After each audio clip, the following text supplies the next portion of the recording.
Just remind me there's a step behind me. Yeah. I'll get 250 quid for that. Yeah, but you won't see it, you'll just see it. Guy.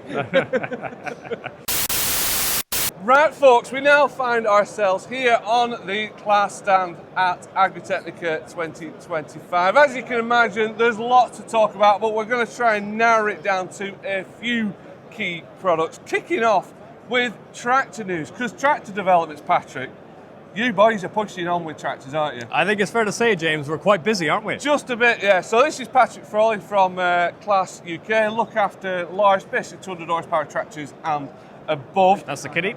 And you may have seen already on LandPowerTV.com and our YouTube channel, we did a first impression, great walk around with Patrick, all about this new Axion 9 series. For you, Patrick, this is mega significant at the event this year. This is the bee's knees, James, really, to be fair to say. I think there's a lot riding on it. There's a lot of people behind it within the business. And I think, to be fair, it's finally nice to actually be able to talk about the machine. I bet you've been sat on this for a while, haven't you?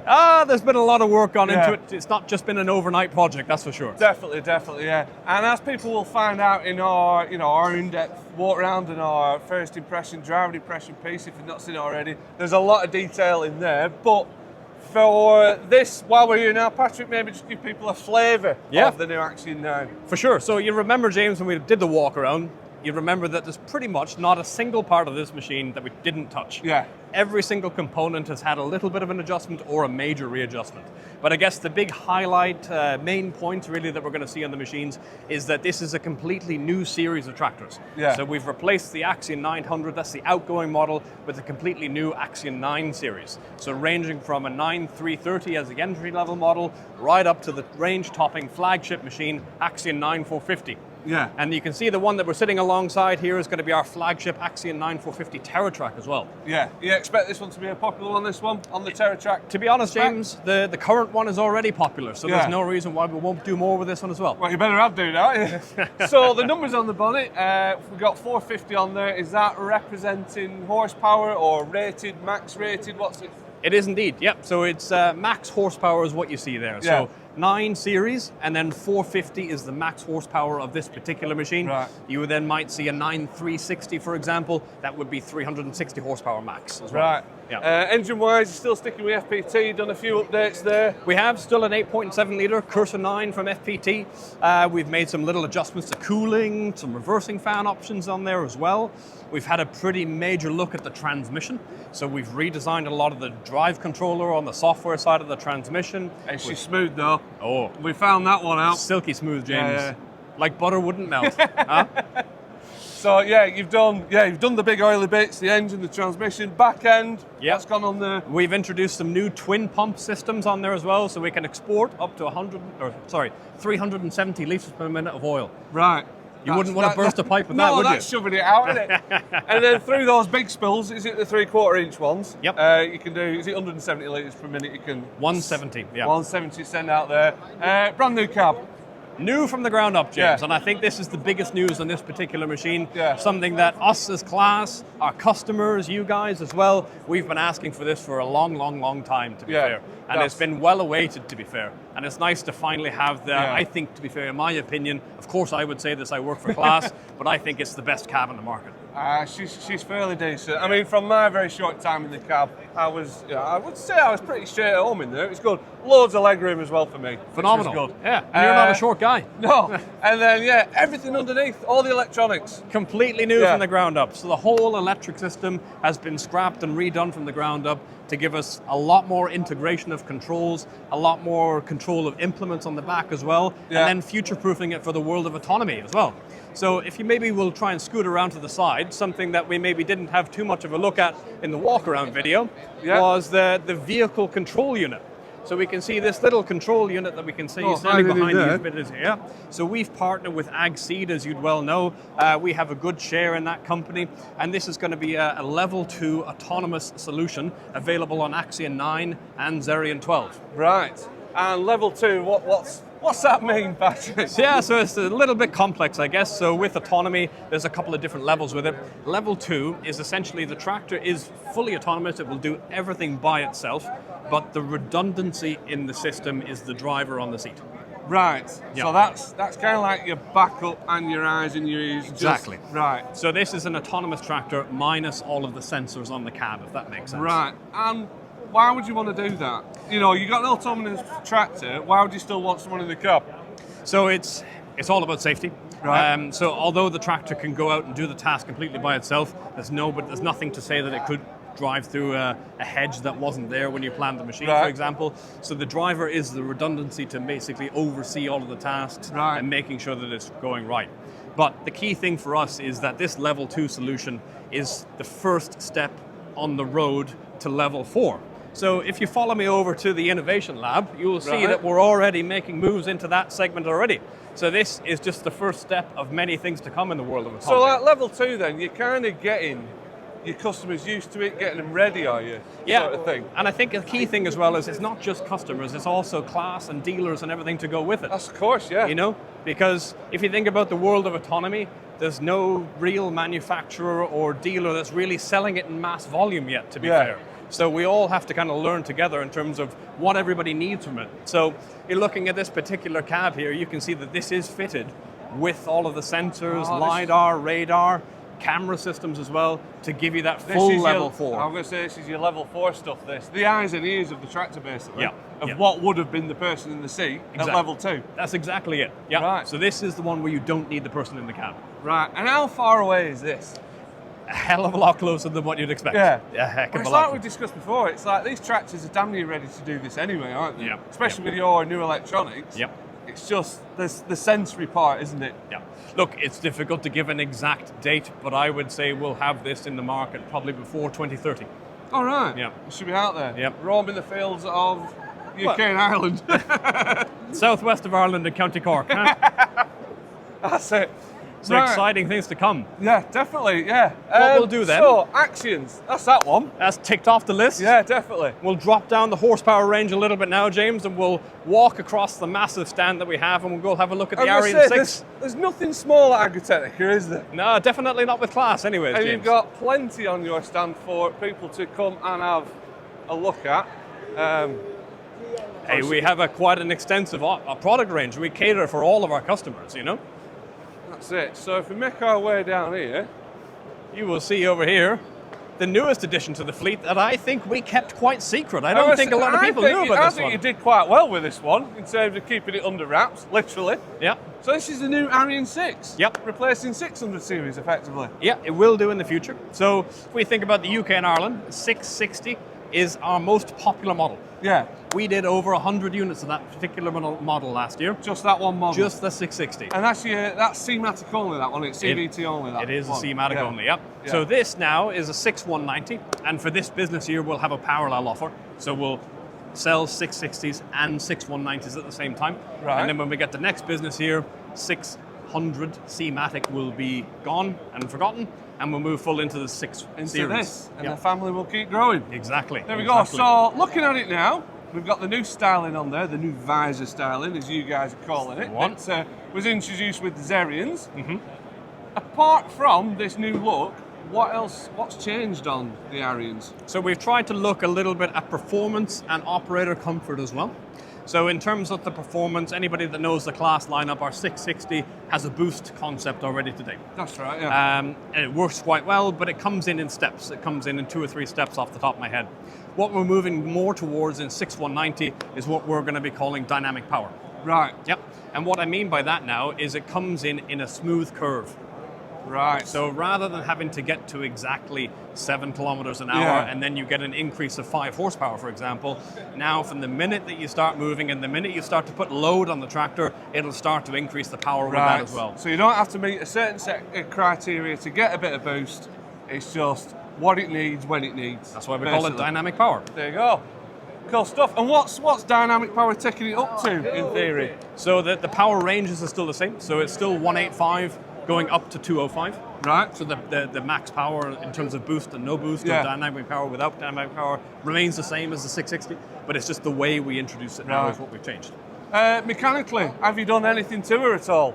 So fundamentally, the driveline components remain the same as the 660 that we have today. Yeah. It's an extremely well-proven concept, so don't fix it if it's not broken. Right. What we've just seen is this is an incredibly successful model. It's something that people want, so we're bringing it forward into the 2030s, bringing it into the modern age as well. Yeah, freshening her up. Exactly, that's There you go. exactly it. So we are still talking same engine in there, same gearbox, same back end. Yep, so still Yeah. the Claas-made transmission, made in Paderborn, you Yeah. saw a couple of years ago as well. Still a 6.8 litre straight six underneath the machine as well. Still your same back end, but we've made some nice little adjustments in the cab as well. Right. So the really nice E3 seat that we introduced on Axion 9 Yeah. is also being introduced in this particular machine as well. All right. So if you'd actually nose into the cab, you'll If just we see can- how nice that seat actually is. I'll tell you what, he's going to do well if he can get in there. Yeah, there's a bit of a queue Yeah, for I'm this gonna one, say, James, yeah. isn't there? Yeah. Hey, at least they're popular, aren't they? Hey, that's it. The only way is up. I'm going to say, if there was no one stood around this, you'd be getting worried, wouldn't you? So go on then, what's happened up there in that cab? So the E3 seat is, I guess, the biggest major evolution of the whole comfort side of things as well. Yeah. It gives you a little bit more rotation. It gives you a lot more heating and ventilation, and also massaging in there now as well. Oh, nice. Yeah. We get better integration of the armrest on there. We have a little bit more sort of fine-tuned in terms of the controls. So now when you're in reverse, we're pulling the joystick to go backwards to go faster, for example. All right, you mean it? Yeah. Yeah. That's it. Okay. We've introduced a few more extra working lights on the tractor as well Yeah. to make it a little bit nicer for the longer working days as well, and a few little tweaks and adjustments around the back end to make it easier to live with.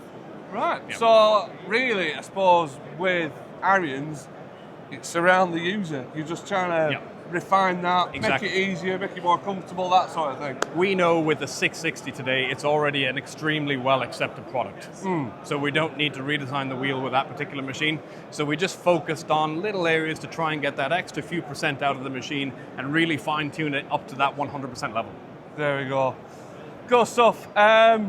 Future-wise, I don't know why I'm even going to bother asking you, to be honest, because you're going to deny everything. We've seen Axion 9. Yep. We've seen Arion 6. Yep. What's going to be happening in between? When can we expect that sort of stuff? Axion 8. Who knows? Arion 7? I don't know. Who knows, James, is the question, to be fair. I'm Yeah. not going to let the cat out of the bag now because we've got to have a little bit of a surprise you at got the to end of say the day. something, aren't you? Exactly. But put it like this, we're not going to be waiting too long. Right. All right. Not too long before the family gets a few more members. We'll see what happens, won't we? Spot on. We'll have to wait in anticipation. Well, Patrick, as Super. ever, thank you very much for that, for showing us your tractor developments on the Claas stand. Super job, James. Thank you. Right, folks, we continue our tour of the Claas stand here at Agritechnica 2025.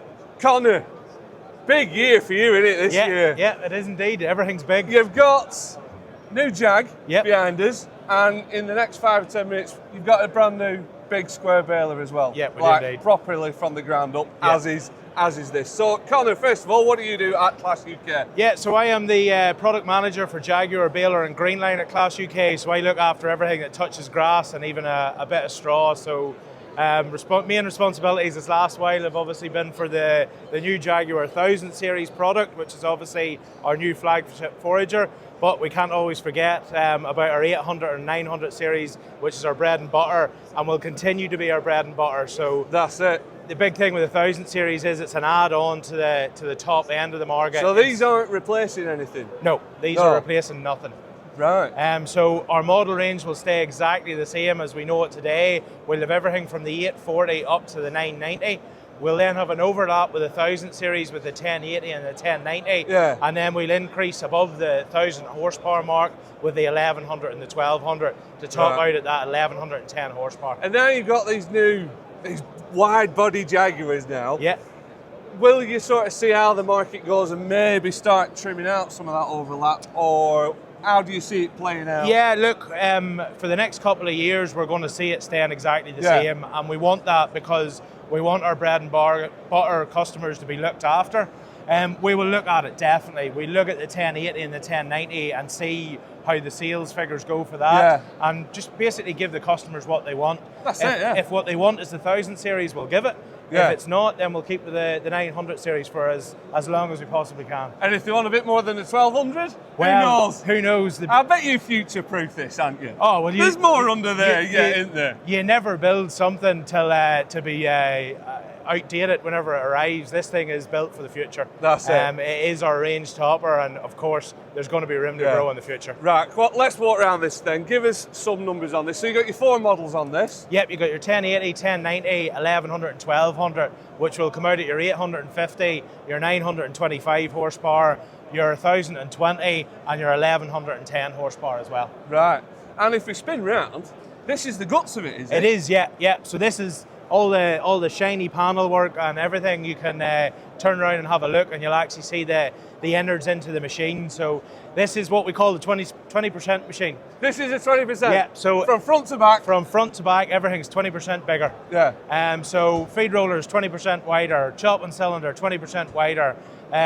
transition chute 20% wider, corn cracker 20% wider, accelerator 20% wider, and the spout, it looks like 100, but it's only 20.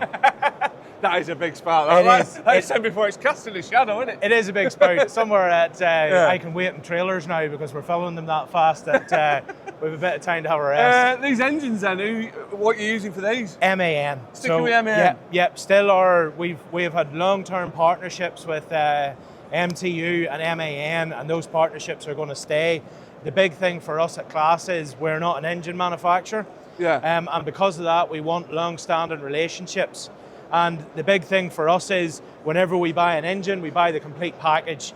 We buy the service, we buy the parts rights, we buy everything. So if something does go wrong, which hopefully it doesn't happen very often, but let's face it, things can go wrong, that it's our guys that's coming to fix it. It's one man, one van. Yeah. He can come and look at the front, the back, the middle, and even the GPS inside the cab as well. At the end of the day, it's all about the backup, especially a machine like this. That is, the big thing with this machine is looking at uptime. It's a big machine. We want to get as much tonnage through it as we physically can, and that's a good thing to point at. We've now got the world record for the most 4-inch cut in 12 hours. Yeah, so this machine managed to cut 4,096 tons with a 4.5 metre pickup on it. Right. It done it in 12 hours. Yeah. And it done it at 0.49 litres per tonne of diesel. Right. And that was in, what crop was that in? That was in whole crop. Yeah. So we done that with the Disco 9700 roller conditioners. Oh, and we kept were mowing, in the family. Yeah. Yeah, so it's showing the true high output capacity and what the machine is actually capable of doing. Spot on. Well, while we are down this left-hand side, as Chris is just looking at a few components there, just talk us through some of your key layouts. I mean, you've still got your transverse engine, sideways on. Yep. So direct belt.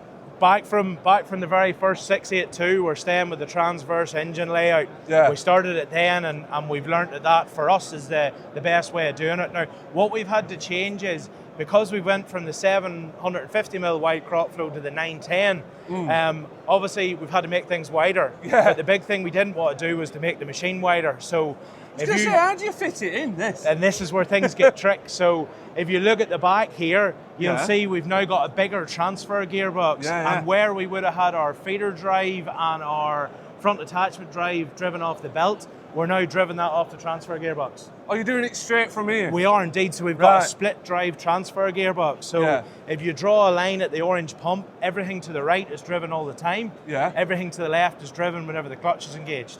Got you. So obviously you've got your yellow pump there, which is for driving your feed rollers. Yeah. You've got your big orange pump there, which is for driving your front attachment drive. Yeah. And you've got your small blue pump that drives your second front attachment drive for your hydraulic functions. And like I say, you had to put them there because there was no space down here to put them anymore. And that's because of the extra width of the crop flow. So what we've done is... But that simplified things as well? It has, and it's taken the power consumption away from the belt, because we were limited till an 8V belt, the same as we have in the 990s today. Yeah. But we're looking to put 1110 horsepower through it. Yeah. So what we've done is we've moved the power consumption from the belt to the transfer gearbox. Got you. So that belt doesn't have to cope with as much, but you've actually piled on more. Yeah. So it's doing a different job, isn't it? It is. You shifted it. It is, and what you'll notice as well is we put the idler pulley in at the back to get more contact area with the drive pulley as well. Get more wrap round. Yeah, to then make it more efficient with the power transfer. You'll notice the same with the tensioner pulley as well. The tensioner pulley is further forward to give you more wrap around the accelerator pulley as well. There's some thought in here, isn't there? It is. It's what I call pure engineering. Yeah. You can see the lads have thought about it, and whenever we've been showing customers around this last while, the big things to highlight out, or the small things that the customers maybe had mentioned before that they would like to change, a lot of the time, the first time the customers see it, they're walking around going, oh, I wanted that. Yeah. You know, we've sat down with the customer clinics, we've listened to what the customers want, and we're trying to include as many of them as we possibly can. You've literally gone through the wish list, haven't you? Yes. Yeah. As much as we possibly can. Now, what the good thing is, there is still some more things to do. We've added some more things on, but that just shows that we've got development to do, and there's the future goals of the product from that side. Like Jaguar, you know, the Jaguar product, it's been around, what, 3 years now? Yeah, we are indeed. She's knocking on. And the actual design concept of it underneath probably hasn't really changed much for 30 odd years. This is the first time that you've just gone woof. Yes, this is us getting back to our roots of pure We're engineering. not on type 842 now, whatever. No.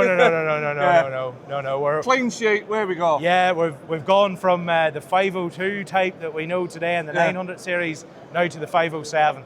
Yeah. So this is now obviously the 507 type, but as I say, it's really cementing the Jaguar status in the market. You know, we have 50% market share in the world. This is the machine that's going to keep us there. That's it. Enough said. Well, Connor, I mean, we could spend hours talking about this. Like days, weeks. Days. But we'll save that for when we're out in the field, yes. hopefully. Yeah. We'll move on to your next product. Unfortunately, the way you've laid it out, it's at the opposite end of the stand, I know, and the best about it is everybody else, their products in one area, but because I look after 3, I have to be in 3 places at once. That's it. So, luckily, the way the guys have laid out the stand this year, we got plenty of space for the customers to come in, have a conversation, and flow around the stand as much as they possibly can. You've got a lot of products on here, but you've left a lot of space in between. Yeah. You know, you're not jammed them in.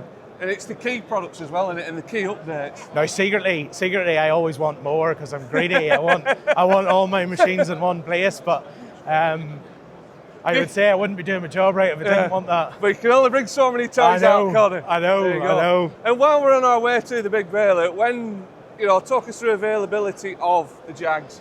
Yeah, this new 1000 series. Yeah, so Jag 1000 series, we have a set amount available for this year.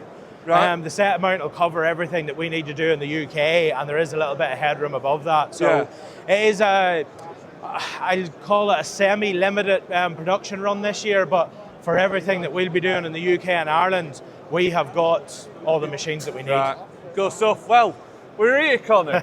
Your next mega development. Because often, like Jags, Lexions, they're big famous products, aren't they? And sometimes the balers get a bit overlooked, but this is brand spanker from the ground up, is it? Yeah. This is the Cubix. Yes. What you done? What's happening? What have we done? We've threw everything away. And we've started again.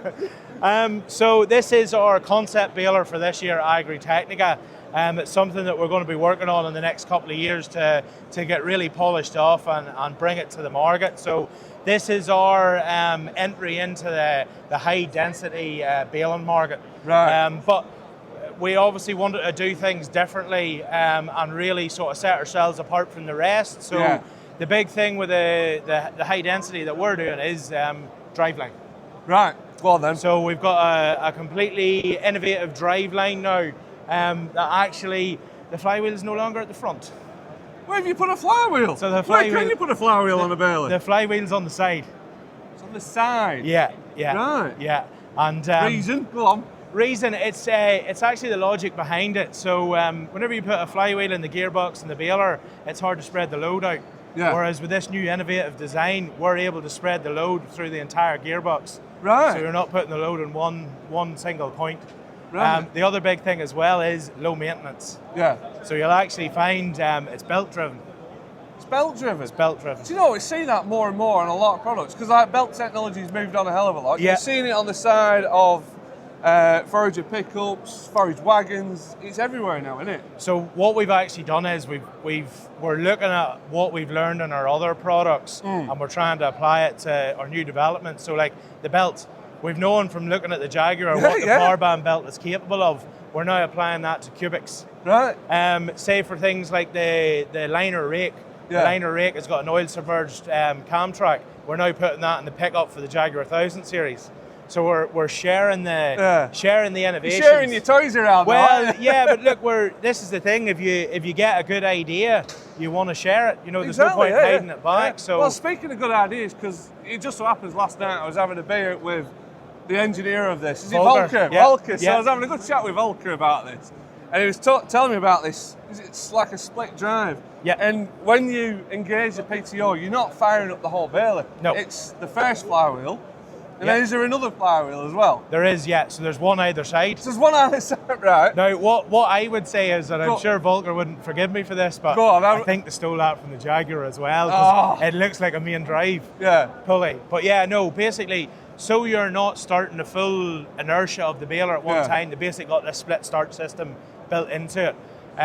Which the big thing about it is you're not relying on a lot of other components to do. Yeah. It's a very simple and rudimentary system, which is good. That's what everybody wants. It's a work of genius, because you fire up one flywheel, which doesn't take a lot to do. No. You drop in the next one. Well, you engage the next one. And the first flywheel start the second one. That's it, because you got that inertia with the first one to fire up the second one. Yep. And then you fire up the baler, and away you go. And I believe, because you've got these multiple clutch points, basically, or engagement points, you can do a dead stop as well. Yep. Right. Talk us through that. So basically it's a braking system, and it's because we're dissipating the load over a larger area now, we can actually get the baler stopped very, very quickly. Yeah. And then that builds into obviously the safety aspects for... It's better than baling your needles, isn't it? Well, but this is the thing, we've known that from Quadrant. If you take the 5300, you've got the needle retraction arms on it. Yeah. So it's just building upon that. It's should we say a softer version of the 5200 with the ram stop. Right, there you go. And yeah, talk us through some other clever bits on this, how it manages its density and all that Yeah, sort of so we've stuff. got the new AI controlled density system that's basically looking at all the aspects of the baler and how the crop's being fed in and what's going on to basically optimize the baler as much as we can.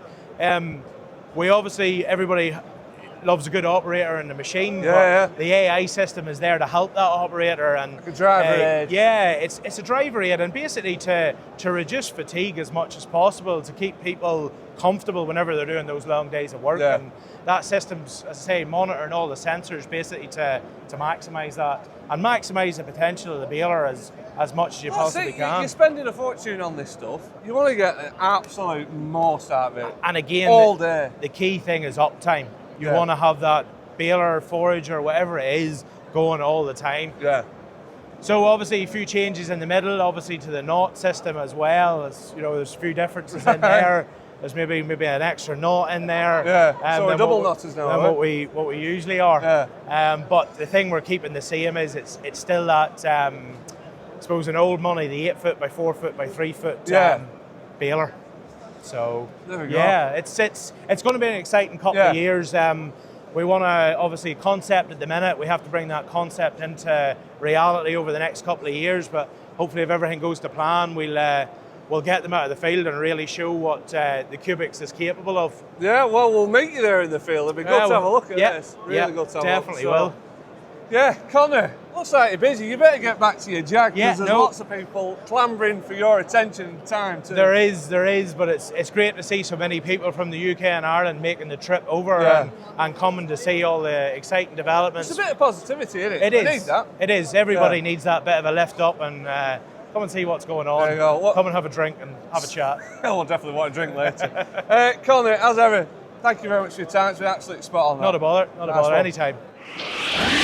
Right, folks, we continue on the vast Claas stand here at Agritechnica 2025. We've got Rob Portman, Combine Product Manager from Claas UK. Rob, you're not going to be outdone by the Jags and the Tractor Boys, are you? Absolutely right. No, you've got a few updates. We've got plenty of stuff to talk about this year. For us, combine-wise, we've got some new updates, James. Yeah. So, for us, what you'll see first off, Lexion. So Lexion, we've had some new updates for Lexion this year. The 86, the 8700, the 88 model that you see here, quite popular in the UK back at home. Yeah. For us, the 86, the 87. New horsepower updates, so we've gone MAN engines in all of our Lexion product range. So again, the 8600 takes another 50 horsepower. Right. The 87 takes another 25 horsepower. Also, we can put a bigger grain tank on that today as well. Right. And then we've still got very popular 88 and 89 remain. So you're giving everything just a bit of a lift. Everything's had a bit of a revamp this year, a little bit of alignment. For us, MAN engines, we've had Mercedes for the last few years, been very good for us. We're just trying to realign our horsepower performance levels. So again, we've gone MAN, we've got the relationship with MAN for us. Yeah. We've had it already, so that's what we're looking at. And does that simplify things across the Lexion range as well? It does, yeah. Yeah, it gives us a little bit more alignment because obviously we've got the Trion range as well. The Trion with those Cummins engines. So for us, it's just trying to realign the models, especially at the top end. UK market this year, the last few years, a lot more guys, girls are looking for bigger size machines, and it just opens up our offering. Speaking of big machine, 8900, that stays the same, that one? 8900 stays the same, yeah. So we've got the 8900, that remains the same for us. What we're actually seeing in the markets, especially in Europe, the 88 is actually becoming very popular. 700 horsepower, so it's only, call it a baby 89 if you will. Right. But with that now, for the first time, we've got a new offering of 50-foot Combio flex bars. Right. So the bar you see here, this is a 1530. So this is essentially a 50-foot version of a Combio flex or a 45-foot Combio flex. Right. So yeah, for us it's something we've had in the likes of America and Australia for the last few years. Yeah. But for the European markets, we're starting to see that demand for 50-foot come through. Yeah. So we've got the 50-foot available now. So that's Patrick again shouting about his tractors. He's turned that volume dial up since I've been talking. Yeah, 100%. But anyway, back to these headers. So going to this 15.3, is it this one? 15.3. Does that bring with it, you know, some design challenges, especially with the Combio Flex, making it work? Yeah, it is and it isn't. So the Combio Flex we've had in the market for quite a number of years. UK again, if you look at the number of Lexions we sell, 80% of what we sell on big Lexion is generally a Combio. So we've had it in the market. We've had a few revamp changes to it this year. So we've got different designs on the sidewalls. We've got reinforced structure pieces along the bottom end of the knife bar. But for us, it is a 50-foot version of what we know. So we have the experience. We know what it will do. So it's tried, tested, and a bit bigger now. It is exactly that. There we go. Exactly that. Right, on to some more updates, Rob. What else have we got? So, else on the stand, as well as the Lexion, we have Trion as well behind us that we can see. So, for 2026, we've got the Trion range. We have the 500s, the 600s, and the 7s. So the 500s. Are you here all right? I'm going to throw some stones at him in a minute, I reckon. It will come to an end. There'll be some big clap, I'm sure. So go on, Trions. So Trion 5 walker, Trion 6 walker, and then the one you see on the stand today is the 750, the 760 twin rotor model offerings. And we also still have that single rotor offering as well, so 720, 730 and the 740. So for us, quite a big range. Yeah. But even again in the UK, that has been a very popular model, the Trion. Half of what we sell today in the UK is a Trion. Is it? Yeah, it is. So the last couple of years, we launched it back in 21. I think you probably remember being at Saxon with us when we did it. So since then, as the years have gone through, we're at the point now where half of what's going into our market would be have a Trion badge on the side of it. The other half would be Lexion. So for us, you have a lot of Walker offering in that model range. What has become very popular for us is the single rotor offering. So like 720, 730, and even the 740. A lot of guys that want to get maybe 20%, 25% more than any of their straw Walker models today, whatever the brand, then we can push them maybe towards a single rotor. Still a big rotor, so better for the straw quality, but you can get the additional output. The model you see here, this is actually changed for this year. So 750 has taken more horsepower, and we've now got a new 760 model. It's the first time we've actually shown it, let's say, at an exhibition centre. But the 760, that's all the way up now to 500. So this is a new top model, eh? Top model for Trion, yeah. We sell a lot in the UK, or we will be selling hopefully a lot in the UK. And your top two Trion models now, they're MAN now. They are like MAN, yeah, they are MAN. We have say for us, we still have that continued relationship with Cummins. So with the 5 walkers, the 6 walkers, and any of the single rotor models. Yeah. For us, we've just had to go to the MAN engine just to allow a little bit more power. That's purely the only reason. And you're already using it. We're already using the engine. We know it already as well. There you go. So. Right. Final bit from you, Rob. Yeah, final bit. So, I'll briefly mention the Evian. We do have the Evian product here. We see it in the UK. We sell a few units every year. Good product for us. So again, we're only maybe talking, it's a very small market for that size of machine. Yeah. But it is an offering that we can offer as Claas for the guys that want a new machine, let's say up to 300-400 acres. Nice 5 walker, simple 5 walker, 600mm drum unit made by Claas. which we're seeing on the exhibition centre today as well. But the new part for us is actually our new protein-based sensor. So what you see for the very first time, for the first showing at Agritechnica, is our new Nutrimeter NIR sensor. This is a Claas in-house developed product. So we've seen other NIR sensors on the market for the last few years. It's not new technology, it's NIR, we know it. But what is new is the system you're seeing here, the new sensor that you see here. So essentially what I will try and guide my way through, everyone's getting very excited about it. I might just come through and point at it quickly. So you can see here the sensor itself. So the sensor itself is we have on the market reflective, we have transversal sensors. So for this, it's basically a full 360. You can see down here the image. The sensor goes right round it? Yeah, it goes right round. Yeah. So as the grain's getting pulled from the clean grain elevator up the main auger system, that is then dropping down through the sensor. Now the window on the front's purely for display purposes, but that sensor is firing essentially its rays from 360 degrees. Yeah. So we're making sure that the crop that we're seeing coming into the machine, whether that be the wheat, the barley, the oats, the rye, the maize, the soybeans, we do quite a large number of ingredients now. We're getting full transparency with what that crop's doing. You're having a proper eyes on, isn't it? Yeah. Look at it. Yeah, exactly. Because that's the thing. If you're only looking at it from one side, anything could be happening. Anything could be happening on the other side. Yeah. So it's for the repeatability, because every load's going to be different. But for us, it's also the accuracy level. It's a much higher level of increased accuracy for us. I say there's other systems on the market, yes. We've taken a bit of a wait. Let's say it's taken a few years for us to develop our own system. We wanted to be slightly different. This system you see here is designed to only go on the combine. So I know other systems, you'll see Connor was talking a bit about his and maybe the differences in those systems. For the grain analysing, the way we need to look at it is from a full 360 degree, which is very different to how, let's say, this makes works. It more specialist. This does for us. And more accurate for the grain. It does. Rather for than using an all-round sensor, this is probably, is this a better solution? For us, this is the way we look at it. And if you look at kind of the next 5 years, traceability, what customers are asking is more accuracy levels for variable rate mapping, let's say, for cropping.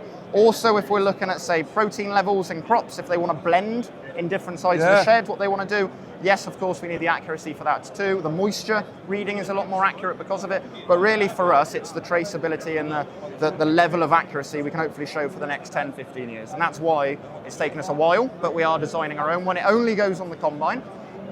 Pricing-wise, as I say, it's quite punchy. I haven't got a price today, but an official price, but I can tell you it is quite punchy, which is good, because it gets more people interested in what we're doing as well. So it'll be available for Lexion for the first couple of years, for the first year, potentially 2, but it will roll out to the likes of Trion range as well. It'll just keep filtering its way down. It's been the unit you see here is a bit of an R&D unit, but what we're trying to see now is we're going to have a limited availability the next year just to get them out in our markets. We've already had them in the market a bit, but it's just to get more exposure. And it will roll through the next couple of years as well. And ultimately, it's just all about making those better business decisions, isn't it? Exactly that. We've always had it. Whenever we start development of Lexion, it's customers wanting a higher level of accuracy, and that's really for us what we're really getting pushed on now. We want to put a system out into the market that we've got that level of accuracy. Not just now, but for the future as well. It's the next level of having the little window. Yeah, we still got the window. Takes it on a bit, doesn't it? We still got the window. People like the window. Yeah, can't get rid of that. Yeah, we can't get rid of that at all. But no, this is it's another version. Yeah, definitely. So that it runs through the CBA screen in the combine. We then push it all through our Connect digital platform, which we launched a few years ago. Up it goes, and there you go. It's all there. It's all in house. Spot on. Well, Rob, thank you very much for the whistle-stop tour of your combine developments. Apologies for the tractor boys at Claas. I know Patrick's getting very excited. He's very excited. He's had noisy tractors in the corner there, but probably rightly so as well. It's it's a big part. It is a big part. Yeah. So Rob, once again, thank you very much for your time. Perfect.